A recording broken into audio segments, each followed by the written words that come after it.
organizar se eu não conheço a realidade. Temos que desenvolver ferramentas que façam com que os territórios sejam mais acessíveis a todos. Todos nós possamos nos aproveitar do território onde nós vivemos. Nós possamos circular por ele. Não é possível que a gente tenha simplesmente um modelo em que só alguns têm possibilidade de ter acesso e circulação ao território. Como? Em primeiro lugar, gerando grande quantidade de informação para o planejamento e para a gestão do território. Então, precisamos saber quem são os usuários, mapeá-los, e, de preferência, na bacia do Piracicaba, Capivari e Jundiaí, onde eu fui presidente durante 6 anos do comitê daquelas bacias, que é um comitê nacional, é um comitê que abrange águas do estado de São Paulo e de Minas Gerais, por isso ele é um comitê nacional, porque ele transcende o limite do estado. Vocês aqui têm comitês estaduais, né? Mas lá era comitê nacional. E aí, o que nós tínhamos como possibilidade de dialogar? De dialogar com os setores de usuários e fazer o cadastramento, por exemplo. O cadastramento é absolutamente necessário. E o interessante é que o cadastramento que nós fizemos lá foi espontâneo. As pessoas foram, os usuários foram se cadastrar. Inclusive para definir qual é a outorga, quanto ele tem de outorga. E um medo que, de maneira geral, as pessoas têm, principalmente o setor empresarial, e mais uma vez eu insisto com muita razão, porque tem sido negativas as experiências em muitos setores das atividades aqui no Brasil, mas o setor empresarial tem receio de que venha uma cobrança pelo uso da água num nível em que eles não tenham condições, aumenta o preço do Brasil, dificulta a questão da exportação, e isso seria terrível. Mas olha, já está implantado na bacia do Piracicaba, na bacia do Paraíba, já está implantado na bacia dos rios, de alguns rios de Minas Gerais, e tudo foi construído através de pacto. Tudo foi construído através de pacto. Nada foi feito de maneira a que gerasse tanto problema como conflito. No caso da bacia do Piracicaba, eu tive a oportunidade, eu já não era mais prefeito, não era mais presidente do comitê, mas eu era contratado pela Unesco para fazer o trabalho junto à implantação dos instrumentos de gestão. Então nós implantamos os instrumentos de gestão na bacia do Piracicaba, e no dia que nós entregamos os boletos, agora todo mundo vai começar a pagar alguma coisa. Sabe o que aconteceu? Os usuários fizeram uma festa na hora de receber festa com uísque, com cerveja, com salgadinho, porque eles entenderam que a redução, a melhoria nas condições da água representaria para eles economia também.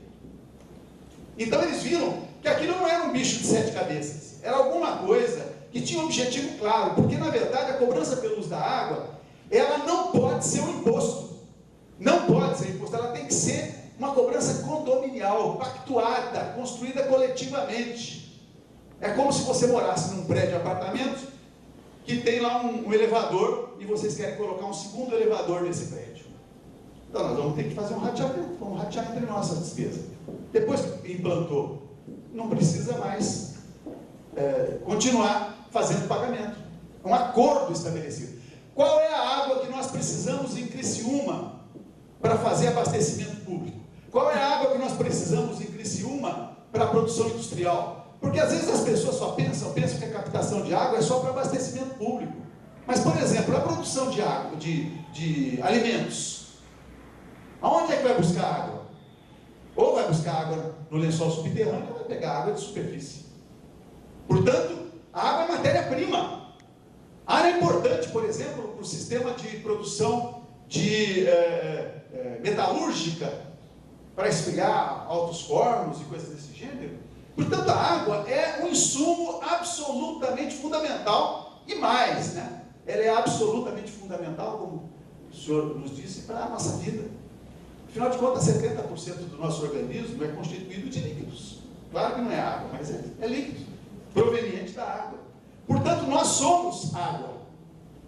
E no momento que nós fazemos alguma coisa negativa em relação à água, nós estamos fazendo para nós mesmos. O nosso corpo vai sentir, a nossa saúde vai sentir, e as consequências virão as mais drásticas possível. Aumento do número de câncer detectados, ossos fragilizados, grave, mas muito grave. Portanto, nós temos que construir esse pacto. Não é simples, principalmente no modelo e no sistema de vida que nós temos, que está nos levando simplesmente ao consumismo, a soluções imediatistas. A gente não pensa quase a médio prazo e a longo prazo. E precisa pensar a médio prazo e longo prazo. Olha o que está acontecendo na região metropolitana de São Paulo.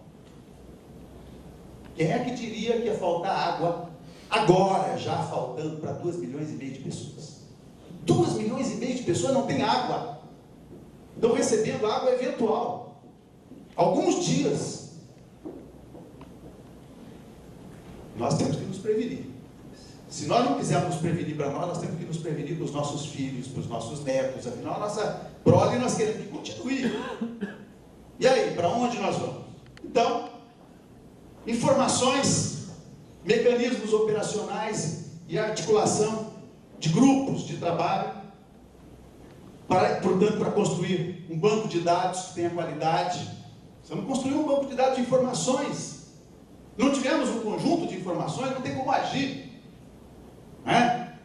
Claro que a empresa, por exemplo, quando ela quer fazer projeto de expansão, ela tem que justamente ter dados a respeito de onde ela vai vender, para quem ela vai vender, quanto ela tem que produzir, quanto que isso vai custar, tem que ter informações.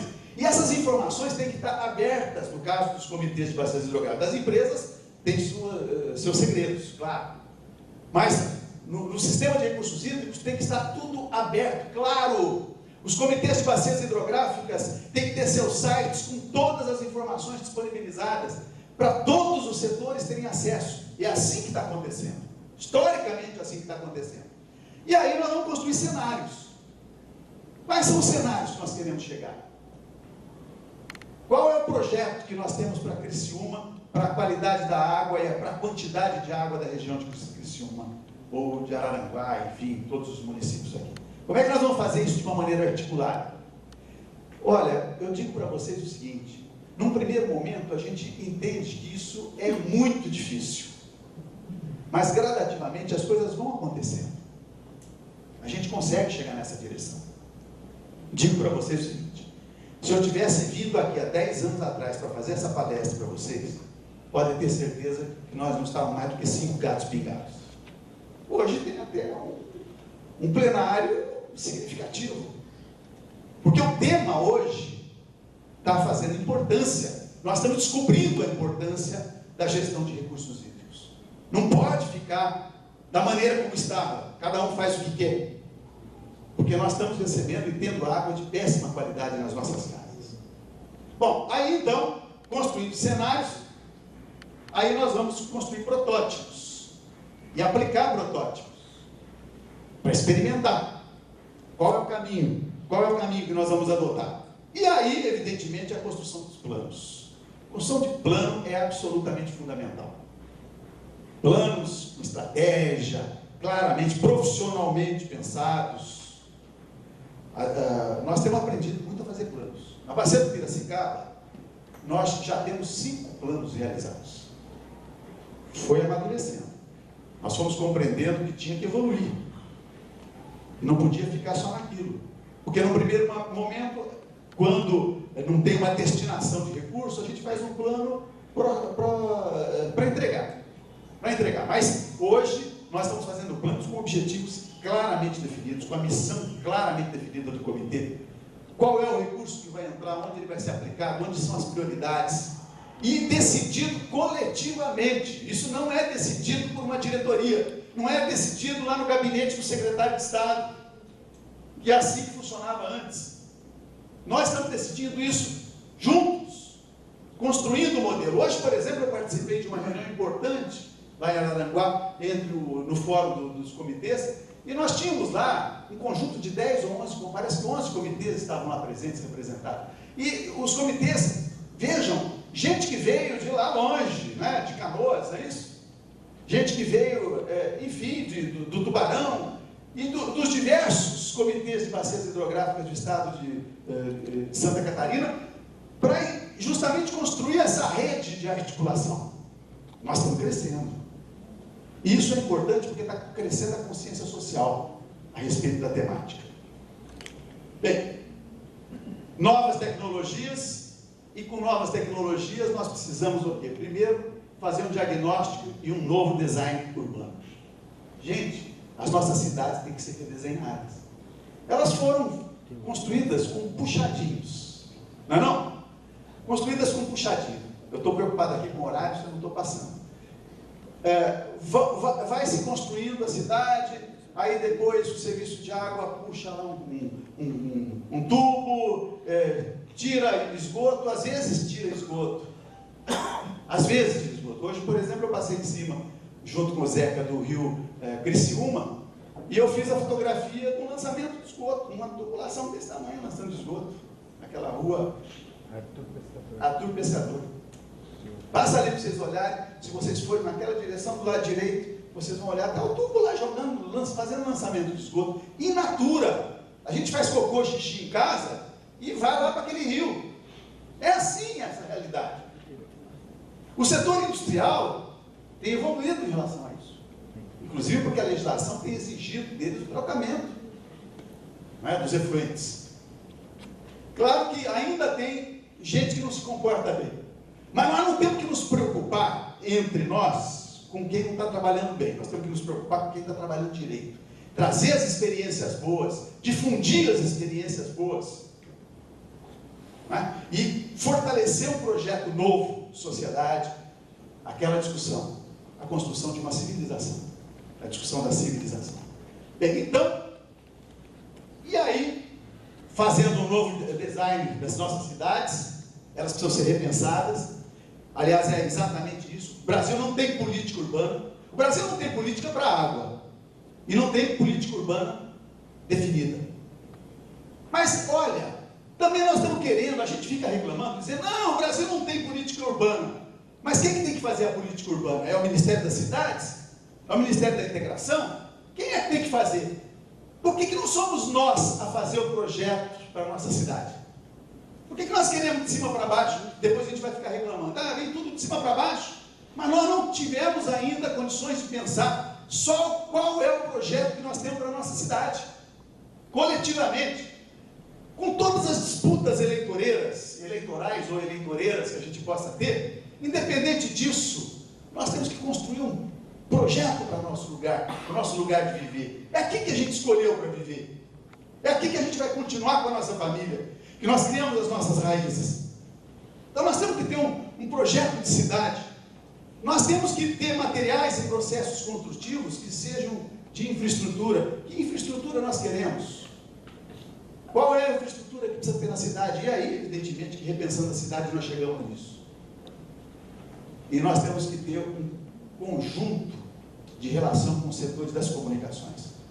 O setor das comunicações tem tanta importância, é o quarto ou quinto poder, tem um papel decisivo, e nós temos que chamar as pessoas para a mesa de negociação, do diálogo. Eles têm papéis, e eles gostam. Olha, é interessante que a gente pode, hoje, por exemplo, nós fomos na RBS, nós fizemos uma entrevista hoje na hora do almoço, e a gente vê o prazer que aquelas pessoas que estão vinculadas ao setor, como elas falam e ficam entusiasmadas com o tema. O que significa que o profissional que está ali quer tratar do assunto. Às vezes não tem qualificação. Um dos grandes problemas que a gente enfrenta é que às vezes você conversa com um profissional, dali a pouco, no dia seguinte você volta ali, já é outro profissional, então não tem sequência, você tem que começar tudo de novo. Mas não tem importância, a gente tem paciência. A gente está ficando com o cabelo branco, não, já está. Onde tem, né? Porque na maior parte eu já não tenho mais, já caiu. Mas o certo é o seguinte, a gente na verdade tem paciência, esse cabelo branco faz a gente aprender a ter paciência, e a juventude também tem paciência. Então nós temos que ter paciência, ouvir, dialogar, ensinar, falar, aprender, isso vai nos ajudar. E na macro-região, nós precisamos analisar as situações locais, as principais dinâmicas de articulação da região, Mapear as estratégias dos principais atores do território. Quem são os atores de construção do território? Qual a contribuição que cada um pode dar? Como é que o setor industrial pode contribuir com esse projeto de construção dos comitês de bacias, da gestão dos recursos hídricos?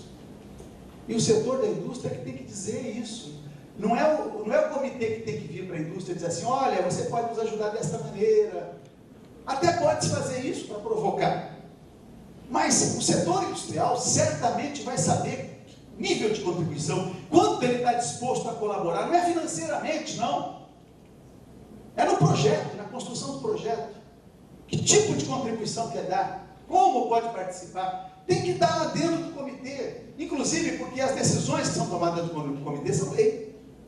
O plano de bacias, depois de aprovado, ele vira lei. Agora, o setor industrial pode nos ajudar a construir o plano. Tem que nos ajudar. Porque é bom. Num processo democrático, se eu não participo, alguém decide por mim. E aí depois eu não vou gostar às vezes. Muitas vezes eu não vou gostar. Então é importante, e nós estamos estimulando o setor industrial, o setor dos municípios, se engajar cada vez mais no projeto, que é um projeto regional e é um projeto local. Detectar quais são os principais impactos das operações e determinar as principais protagonistas locais. Bom, aí promover essas integrações nas situações locais e a possibilidade de ganho na integração. Olha, na verdade, não é bom se só ganhar o setor recursos hídricos. Mas se a ação dos recursos hídricos também trouxer benefícios para o setor produtivo, industrial, para a agricultura, aí é que está o resultado bom. É isso que precisa ser feito. E é isso que quem está envolvido com o Comitê de Bacias Hidrográficas quer fazer. E é por isso que nós viemos aqui para dentro, viu? Meu jovem amigo. Nós viemos aqui justamente para dizer para vocês que vocês são muito importantes. O setor da indústria, do comércio, é muito importante. Nós precisamos, como sociedade, construir juntos esse modelo. É um desafio. É a nossa utopia. Mas se nós construirmos juntos, certamente vai ser muito melhor do que se nós construirmos sozinhos. Nós não nos achamos competentes o suficiente para fazer sozinhos. Nós queremos a presença do setor da associação comercial e industrial. Bom, aí repete praticamente aqueles conteúdos, e aí eu queria mostrar para vocês uma experiência do Reno, do Rio Reno, lá na Alemanha. Olha lá, aquela lá é uma área de carvão. Toda aquela mancha ali, na bacia do Rio Reno, era área de campo carbonífero. Só que quando chegou na década de 60, as importações de carvão reduziram-se, e aí nós tivemos graves consequências para a vida no lugar. O pessoal disse, nós temos que fazer alguma coisa. Não dá para morrer todo mundo aqui, sem fazer nada. E aí eles fizeram um plano, um projeto para a região, em que houve uma conversão, uma reconversão pós-industrial, e onde as minas estavam, houve instalações de siderurgia, foram transformadas em centros culturais, em núcleos de tecnologia e até em shopping center. Aproveitou-se aquelas áreas que eram de utilização com atividade de carvão e se construiu um modelo regional, de política regional. Eu não estou dizendo que esse é o melhor, mas eu estou dizendo assim, olha, ali eles encontraram uma solução. Nós podemos encontrar solução para os nossos lugares. Precisamos ter as alternativas, refletir sobre as alternativas. Como é que nós vamos fazer a nossa região ficar melhor? Veja qual é a situação dos cadastros de usuários. São dados de 2009, levantado em março de 2014. Nós levantamos agora da Secretaria. Qual é a situação? Com a ajuda da Rose e da minha amiga Cedilda, que está ali. Me ajudaram a fazer esse levantamento de informações. Olha aqui. A bacia do Rio Araranguá são processos aprovados ou em análise. Eu fiz a somatória dos dois ali. Não são só os aprovados. Tem aprovados e tem outorgas, cadastros em análise. Porque os cadastros de usuários vão permitir fazer outorga. Tá certo? Tem que ter cadastro para fazer outorga. No abastecimento público, por exemplo, na bacia do Araranguá são 10. Na bacia do Rio Uruçanga são 11. A mesma coisa, esgotamento sanitário são 10 e são 2. Aí eu dizia, puxa vida, só 2? É 2 porque, na verdade, trata-se a respeito do lançamento do esgoto, que não é uma coisa autorizada. Então, nem sempre se faz outorga. Interessante, vejam vocês, eu era professor da Unesp, Universidade Estadual Paulista, em Rio Claro, antes de ser prefeito.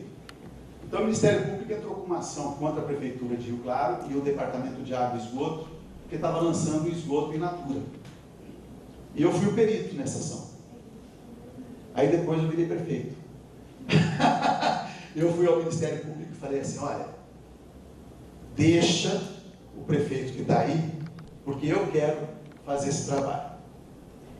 E aí nós começamos a fazer o trabalho de recuperação dos nossos rios em relação ao lançamento do esgoto in natura. Nós chegamos a aproximadamente 50% de esgoto in natura tratado. Tá certo? Em 8 anos. O que significa que em 16 anos ou em 20 anos nós teríamos 100% de esgoto tratado, sem fazer empréstimo.